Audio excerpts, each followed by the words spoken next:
Kasi may one time na ano lang tayo, nasa sand lang tayo to natin. Tapos parang may lumabas na turtle. Oo, parang... Hindi, nag-bob lang kasi siya. Yun yung maganda sa Maldives. Yung turtle and flying.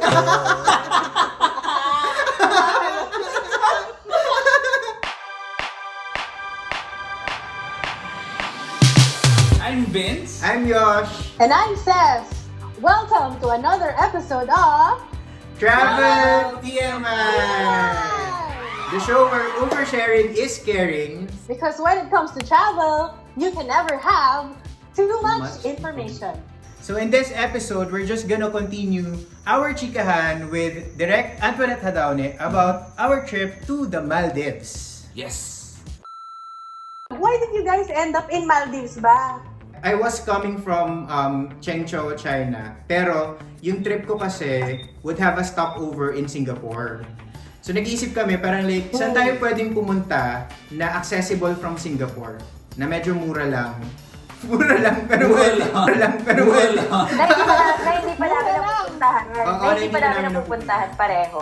Mura lang yung airfare kasi, yung airfare. Oo. So ang mga pinagpilian natin nun was Nepal, Myanmar, Sri Lanka, tapos Maldives. Yun. Hindi ko naman kasi pangarap yung Maldives. Masyado siyang mataas for me. Pero nung nandun ako, gets ko siya. Gets ko kung bakit gusto to ng mga honeymooners, ng mga may celebrate na anniversary. Romantic, ano talaga siya. You can make it romantic.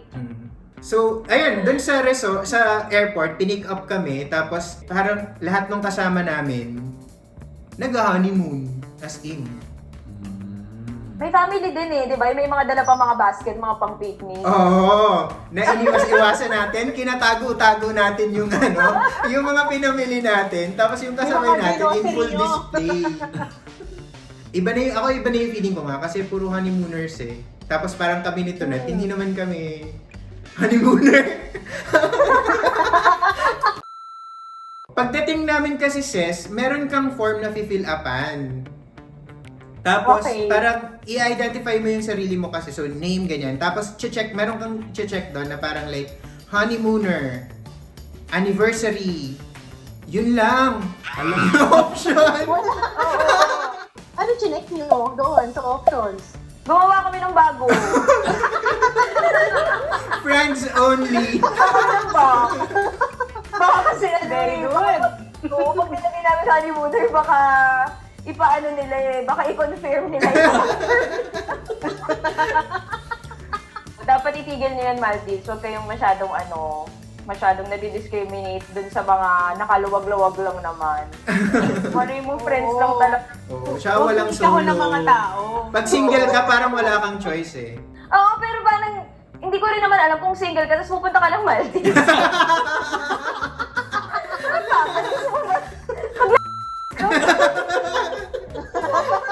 Ayun sarili mo. Sa lahat mo nang pwede mo puntahan talaga, Maldives pa talaga. Pumunta ka ng Batanes, dun ka pumunta. Hindi mo ka pwede puntahan. Japan, yun. Kasi lang pakialam. Nagpamassage Nagpamassage tayo. kami, yes. True enough, lagi kami napapagkamalan ni Tonet na honeymooners. Kasi Bakit? lagi kami ino-offera ng mga promo for honeymooners. Kunyari, it costs $200, but since you're honeymooners, it's only $150. Ganon. Ang kulit kasi nila, sinasabi natin, we're not a honeymooner, pinupush nila. Eh gusto natin magpamassage talaga. Pero parang pinupush nila, ito yung best. yung chocolate spa. Yun. So sabi natin, sige na, carry na, ganyan. So yun. It's a chocolate spa massage. Chocolate eh. Yung dati kinakain natin nasa katawan. Nililigo lang. Ganun ka-luxurious. Yung chocolate, hindi mo siya kakainin, hindi mo siya inumin. Lalagay mo siya sa katawan mo. At saka yung ano natin, yung bath natin, chocolate siya. Wow. Oo nga pala. Oo. Lasang Milo eh. Ayaw pa ni ES nung una. Kasi nga, ayoko magsinungaling kasi hindi tayo honeymooner. So doon, yung chocolate spa. So nag-try kami. Ano siya, as in luxurious talaga kasi isang malaki talaga siyang room, no? Malaking room talaga siya na naka-prep. Feeling ko meron namang ganun dito sa Pilipinas for sure. Pero syempre, di pa natin naabot. Di ba natin? Ilang tons lang ba tayo? Tsaka nuwat tayo. Mount Albo. Pero dun talaga, sobrang laki ng room. Tapos, may bathtub, may ano. At siya naka-reserve siya sa atin. Di ba, i-reserve siya sa'yo. Oo. May time Yeah. na, okay, ganito yung time. ganun. Ah. So yung sauna, tayo lang yung tao. Yung pool, tayo lang yung tao. Parang East Water Spa. Grabe, mahiya naman tayo sa Maldives.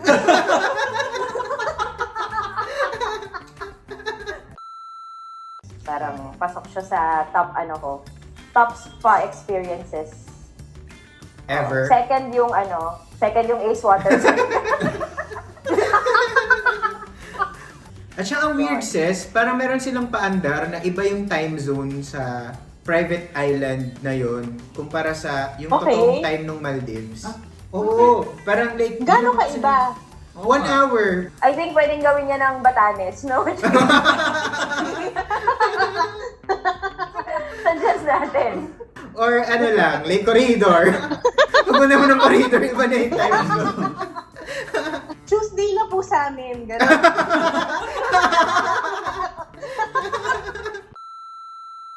Ganon ka bongga, yung wildlife andyan lang, like abot kamay mo. Explain mo kung ano wild. Doon mo kaisipin nila yung mga giraffe doon. Mga leon. Mga elefante, ba? Punas ganyan. May mga oras, no, pag low tide, Mm. may makikita mo talaga yung mga stingray tsaka mga baby shark na nagtitiwati-watiw doon, lumalangoy-langoy. Happy-happy ka lang. Tapos kapag umalis sila, pwede ka nang mag-swimming. Na forever siya, no? As in, sobrang lawak niya, na yung wala kang makikitang another mountain from afar. So, kahit maglakad ka ng malayo, pag low tide, as in, napakalayo mo na, pero nasa bewang mo pa rin yung ano. Oh, di ba? Kalatagan. Ganyan din ang kalatagan, ano? Bakit kayo natatawa? Totoo, ganyan ang kalatagan. Ang layo mo na hanggang ano pa rin. Totoo Yeah. yun. Bilang island lang talaga siya, tapos hindi naman kami honeymooners, wala kaming magawa. Siyempre, hindi naman kami makikipag-sex, diba? So, wala kaming magawa. Sikahan lang kami ng sikahan. Kain lang kami ng kain. In fact, yung feeling ko yung mga kwento natin na napag-usapan na natin dati, pero para lang may pagkwentuhan tayo, pinagkukwentuhan ulit namin.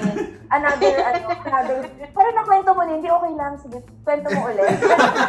Kasi wala kami magawa, kasi wala naman kami, syempre yung mga honeymooner, may mga ginagawa silang baby.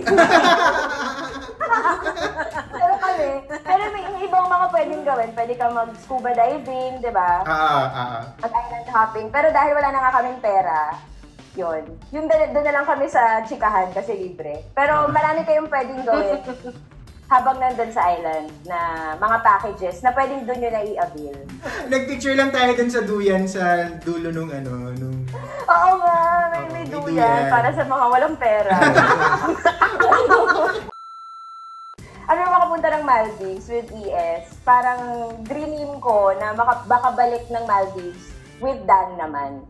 Kasi feeling ko, syempre, ibang experience siya. Pero sana, ibang resort island naman para makita ko naman yung difference sa iba. Pero actually, parang okay din lang. kung babalik ako ng Maldives. Parang oo, babalikan ko yun kasi magandang experience talaga. Pero actually, okay din siya for friends.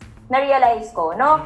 Parang dun sa experience namin ni ES, kahit hindi naman kami nainggit dun sa mga kasi meron naman kami mga jowa. Hindi kami mag-iinggit.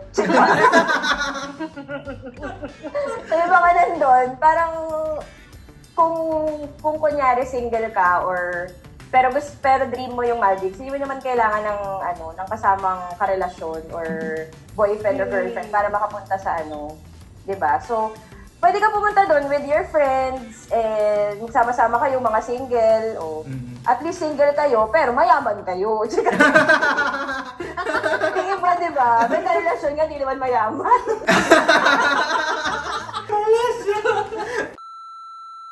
It's time now for GBB, the good, the bad, and the badass. So, Badass! badass. So yun. So the good, Maldives. Paradise talaga siya, no? Mukha talaga siyang paradise. Kasi ganun siya kaganda. Just like the first time I went to Coron, masasabi kong paradise talaga siya.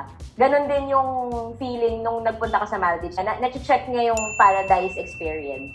Kumbaga nakukuha niyo yung full experience na luxury. Kumbaga yun. Yeah. Kasi yung okay dun sa Maldives, walang visa.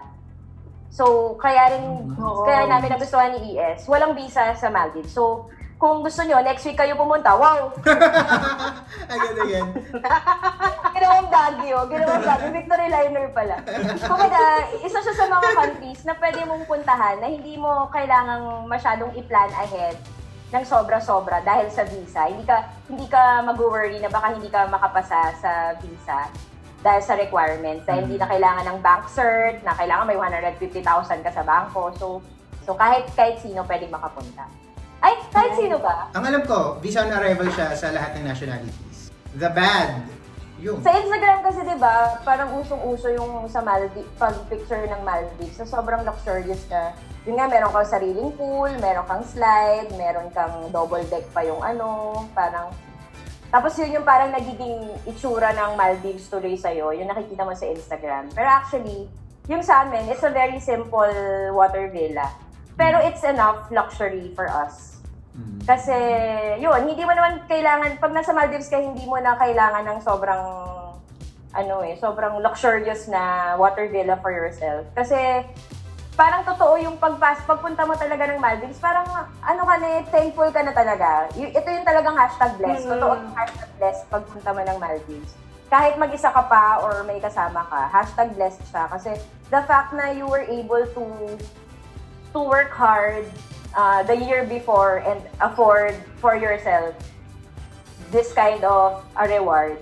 Parang blessing na siya talaga. So, wag niyo kayo magpapaniwala masyado na kailangan ng masyadong luxurious na water villa sa Maldives para sumaya kayo. True. Kasi kahit naman tayo nun, kahit hindi tayo na-upgrade nun, hindi naman siya naging kabawasan. Ay, parang hindi. Oo. Hindi. Masaya dapat pa rin na-upgrade tayo. talaga.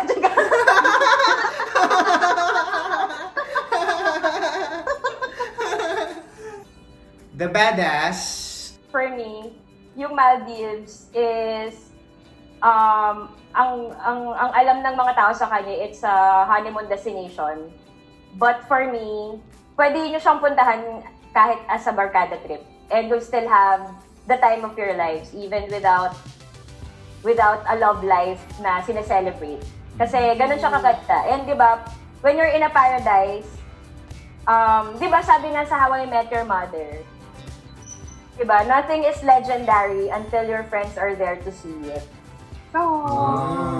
Maldives is like that. So whether you're with your partner or your family or with your friends, it's better to be spent with someone else than alone. Thank you very much for coming to our TED Talk.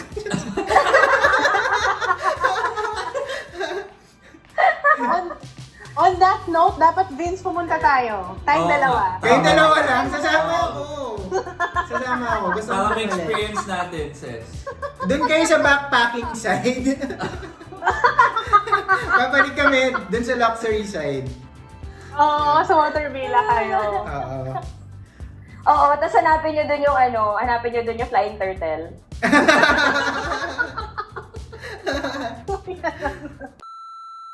Wait lang, ito na. So that's it for today's episode of Travel TMI.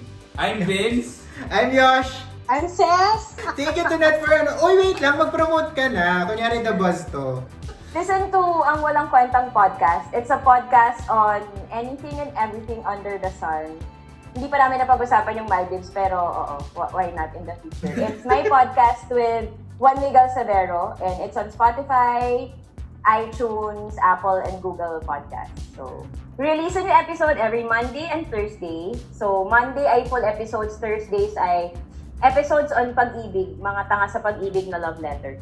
So, alam mo na. This has been Travel TMI. See you again next time and may the goals be with you. Bye! Bye-bye! Bye!